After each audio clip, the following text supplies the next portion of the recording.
जों दिनै गख्लाबारि प्राइमारियाव थांनानै बिपिएफआव 17 बोसोर थानानै जों दिनै जेबो मोनासै मानो होनबा जों गामियाथ' लामायाबो मोजां नङा मानसिबो थांजाया गारिबो थांजाया ओरैबायदि आरो एखे सुइस गेट मोनसे दङ सुइस गेटआबो जायासै दिनैयालासै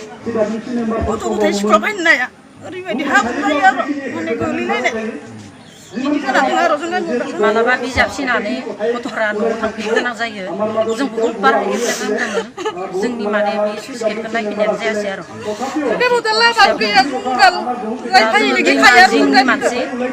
दैमाया माने जोंखौ बुखारनो बारा नांला जेनेबा गामियाव जोंनिया खौसेथि बांसिनानो गैला दुब्लियाव माइ गायग्रायावनो थाहैनांगौ जाजोबना दङ बिदि जाना दङ बस्तिबो गैला मोनबो गैला जों गामियाव बिराद आलाय सिलाय जाना दङ आरो जोंनि गामिया माने बयनिख्रुइ दुखियासिन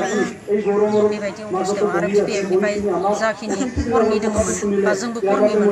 कर्मिबाबो जों जेबो फान्था मोनासै माने जब कार्डनि नामाव फैसा सोयो ओमफ्राय जोंनो जेबो खौरांखौनो होलायनाय जाया जायनि उनाव जोंखौ लोगो लानानै कर्मियाव सोखनना दोनबाय बे कर्मिफोरा माने जोंखौ जेबो नायफिना आरो माने